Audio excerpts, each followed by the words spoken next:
Leah, how did you find carnivore? Well, I started Carnivore in the end of 2023. I found Carnivore after a little bit of history. So was on your show about a year ago, and we discussed a little bit. But give a brief history. So in 2014, I had bariatric surgery. I weighed 295 pounds, and in a year's time, I went down to 155 pounds, which was great. I was very pleased. I kept it off for 2 or 3 years roughly, and then slowly started to gain some back. And I'd vacillate some, still couldn't eat a lot. Could eat a gallon of ice cream, but I couldn't eat a whole hamburger. It's kind of funny. So I wasn't following all the rules that I should have at the time. So I always said to myself, I never wanted to be over 200. When I got to October of 2023, I actually got to 205 and I said, okay, that's enough of it. So I worked a little bit at getting myself back under control. And I knew from the past, doing things like Atkins and again from the bariatric surgeon, that I needed to get into more protein. So I started eating more protein, cutting back on carbs a little bit and cutting back on portions. So I got to 190 as of December 31st. And that's actually when I started carnivore. I had started going onto YouTube and looking up different things, getting encouragement. So I obviously got onto hold of your channel, which was great. A lot of the doctors that we see on there, Barry and Chaffee and those. And yeah, I started looking and seeing this would be valuable because we always heard from Atkins you could stay on it more than, I think it was 4 or 6 weeks, and then you had to start introducing carbs again. And I never have been a big vegetable or fruit fan. So when I heard that this could be an option, I thought I'm going to go for it. So I did. And I started, and for me, it was mostly for losing weight. I didn't really have any health issues, even though I was quite large for a long time. Never had any problem with diabetes or any of that. I had some problems with my knees and some aches and pains, but nothing huge. So when I started going in, I went full force. I didn't go in, I did have that little transition, I would say, especially with portion control. But in January, I went whole hog. And it was funny. I was to the point where I didn't want to go near anything that was carbs. However, I still went out to eat. I take care of my mother. I'm a caregiver, and I had to feed her and my husband. And so I would cook their meals, but I was very careful not to taste anything or go anywhere near anything. And so this year, so it's been actually halfway through last year, I was able to start tasting things and my taste buds had changed. It was fantastic. I was losing weight. I would lose sometimes 3 or 4 pounds, then I would plateau a little bit. And there was a couple of times I actually plateaued for a month or two. I got down, my original goal was 175. I was going to go from 190 to 175 because I felt good when I was at 175 the first time I had lost the weight through the surgery. And I thought, that's great. I hit 175 and it kept on going. So, okay. I got to about 170 and then I hit a plateau. And I knew from past experience that if it's a plateau, it's okay. I just need to hang on and it'll eventually catch up to me. And I also was okay if it wasn't a plateau. I felt good. I felt great. I'm never hungry. So I don't get hungry and I wasn't getting hungry and I was satisfied with what I was eating. So everything was going really well there.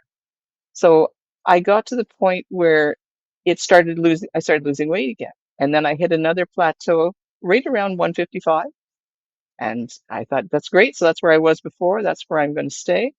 And about a month and a half ago, I'm down to 140. So that's where I seem to be stuck now. It's 140. So that's 50 pounds from when I originally started, roughly a little over a year ago. I'm down 50 pounds, which is And fantastic. I'm you, thrilled. you're pretty happy about being at 140. You're not feeling like you need to lose any more. Nope, nope. I actually never felt like I needed to lose anything at 155, but I'm really enjoying the I've had to change my wardrobe quite a few times. I tell people I've become one of those skinny people that everybody hates because everything looks good on them. So it's really nice to be able to go out and buy clothes and get compliments and but I feel great. I had one lady at my church who often would say to me, "Oh, you shouldn't lose any more weight. You shouldn't lose any more weight," as I'm going down. And I'm going, I'm not trying. It's just coming off naturally, and I really don't feel like I'm missing anything as far as nutrients or anything like that. So I just was going to let my body decide where it wanted to go. I feel like 140 right now is really comfortable. I don't know that I would go down any further. I've been a little bit lower twice in my adult life, but I was a lot younger then. And right now I'll be 65 in May. So I think that I'm doing okay for my age and for what I want to do. I was saying that when I started cooking for people and started tasting things, it's interesting how taste buds have changed. I sugar just I almost make faces when I taste anything with sugar. Just it's just awful. So I don't want to go anything. We went to Costco and I got an ice cream and I tried the ice cream and it was just, oh, I can't eat that anymore. It's just awful. So it's wonderful. So I stick with Yeah. beef jerky and pepperoni sticks and those are the only and cheese. That's what I use for Mhm. snacks. Yeah. So It's I stick amazing with how it. your taste Oh, buds change like that, right? oh, incredible, incredible. Yeah. I didn't expect it to be that much. I was so afraid the first 6 months that pasting carb would send me back into remission that I was careful not to taste anything. The only, I'll say cheat that I had, I was craving a flan for some reason. And I had one in my fridge and I ate it without any sugar on top or any caramel. And that satisfied me. That's the only thing I had the whole year that I really did any kind of a cheat on it. Now I'm a broad spectrum carnivore. I eat anything that comes from an animal. I'll eat cheese, dairy. I don't eat a lot of chicken, but I'll eat it. There's no problem. And processed meats, I actually will eat some processed meats, especially in the beginning. I ate anything and everything. Ate a lot of bacon. Now I don't eat as much, and I think that's a lot that we hear people once they've been on it for a while. They start to, I think, get into silos would be better. So I eat eggs, a lot of eggs, and I eat a lot of hamburger. I found that steak, it's hard to get a good steak, I find where I'm at, and I just would prefer a hamburger with butter, and I'm pretty happy with that. Yeah. So And I'm so you're eating how many times a day? 3 times a day. So with the bariatric surgery, my stomach has, and having gone through this, my stomach is more reduced now. So I eat 2 eggs in the morning with some cheese, and I'll have a hamburger at lunch, and I'll have a hamburger at supper. So I keep myself, because I'm feeding other people, I keep myself pretty regulated with breakfast, lunch, and dinner. And if I want to, I'll snack a little bit on beef jerky in the evening, but I don't eat a whole lot either. So it again, it's portion control actually has come back as far as with the bariatric surgery and the stomach size is concerned, which I'm fine with. But that's why I keep myself eating a little bit more because I do need to get the protein in and make sure I have enough protein. Yeah. And what does everyone else think about this? Well, at first I was so enthusiastic. I kept telling everybody, I'm on carnivore. You need to try carnivore, which we all do. It took me a while to calm down on that. And I've got a couple of friends. One friend who's she has actually kidney problems, and she she listened to me a lot and wasn't sure if she could do it. And then she listened to a lot of videos on YouTube and through the roots movement, I would say, where she learned a lot, and she's actually trying it. She's trying to stick with it. She has a hard time. Carbs call her name, but she is trying to stick with it. And one of my husband's colleagues, he was quite large and not well. He was actually getting to the point where he needed to be in a wheelchair to move around. And I heard that he went on carnivore. And the last time I saw him, I talked to him and we discussed it, and we were able to discuss his issues, and he was feeling much better. And it's so nice to be able to hear people who are able to get out of a lot of physical disabilities because of the carnivore diet. I really enjoyed that. I did a temporary job, I think it was last summer, and no, actually last fall. I was at a temporary job for about a month, and a girl came in and she mentioned being on a special diet. I said, "Oh, what's your special diet?" She said, "Carnivore." I said, "Carnivore too." What so exciting to just to meet other people that are actually doing the same thing you are, because you get a lot of odd looks.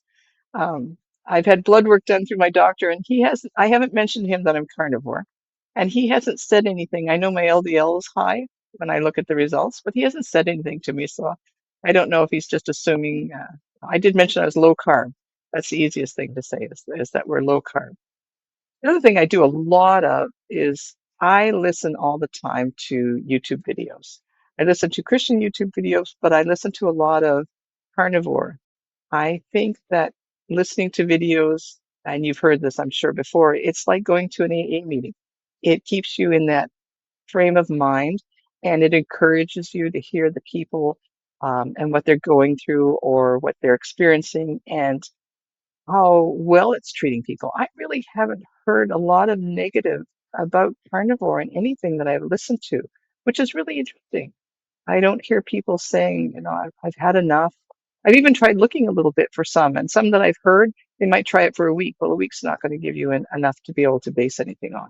Yeah, I think people need to try it for at least 3 months to be able to see if it's going to have an effect on them and how they'll feel afterwards. Yeah, definitely. I think you've got to give it that 90 days. And once you've passed that 90 days, it's like, okay, well, yeah, Yeah. it's working for me. Yeah.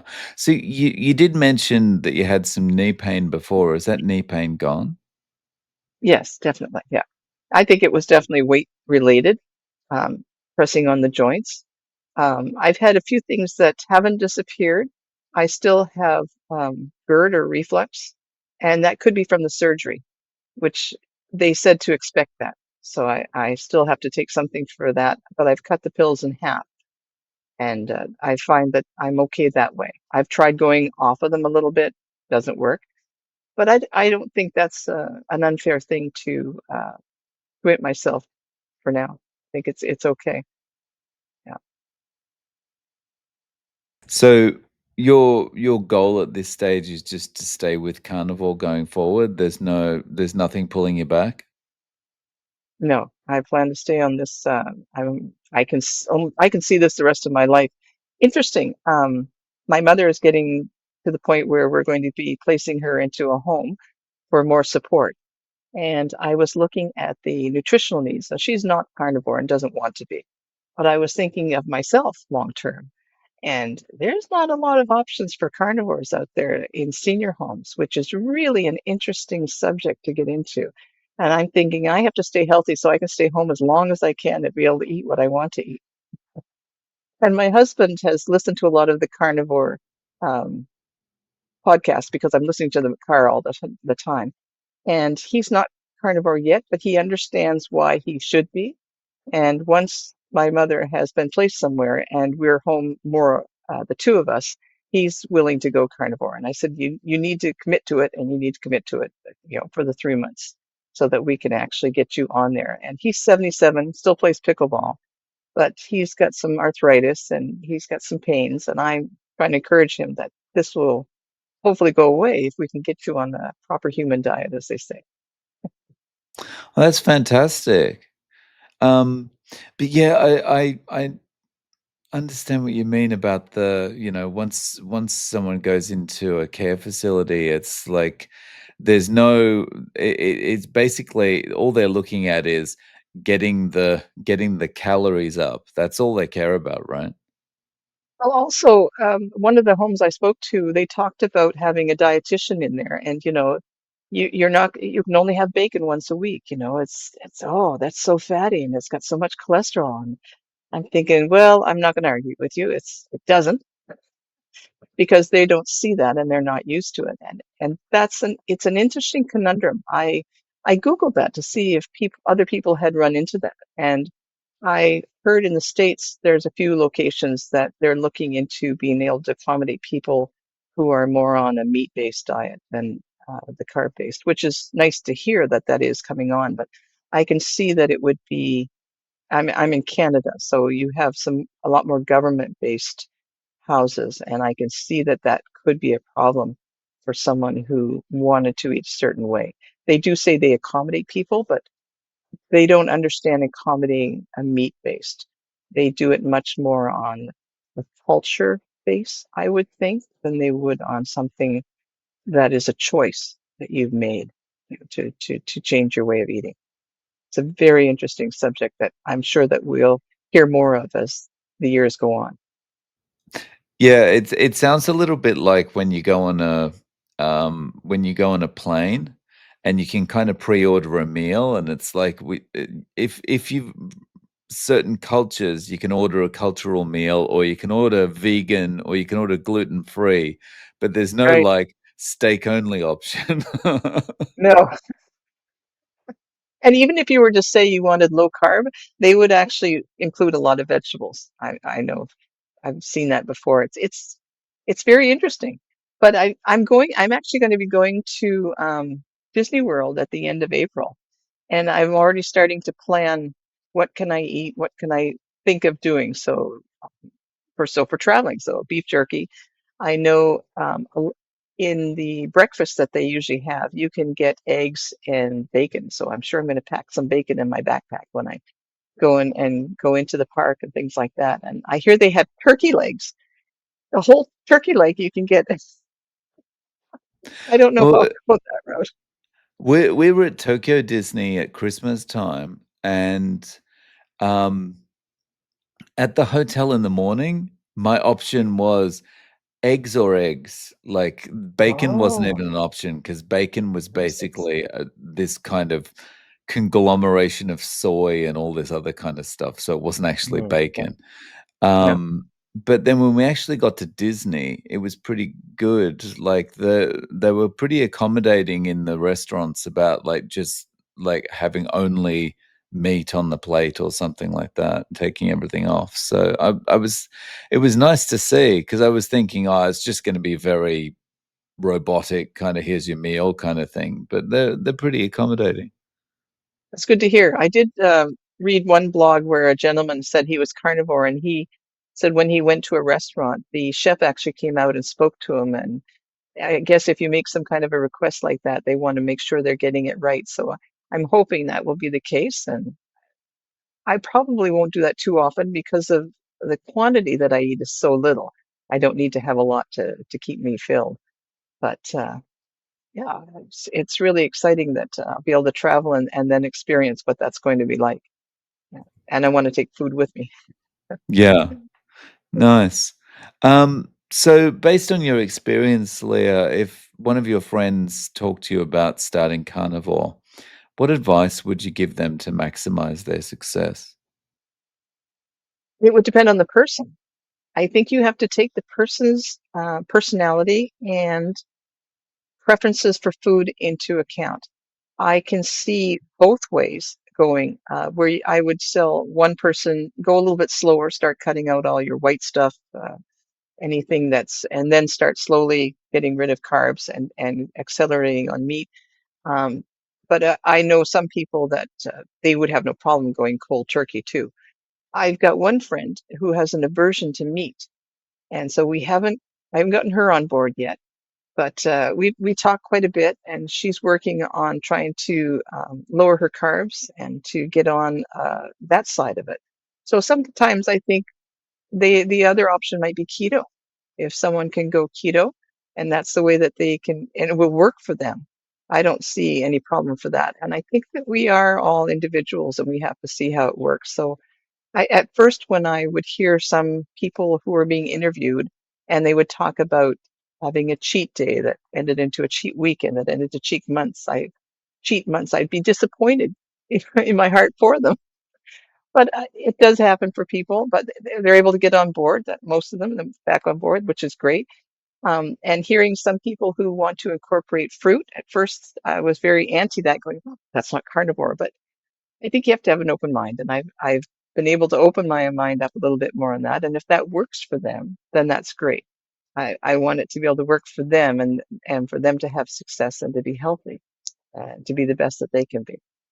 For me, no, I'm good with my meat and sticking with it. Yeah, Yeah, kinda have the same feeling myself. I'm happy with just the meat and the eggs, but, if something yeah, else is working for another person, then that's good for them.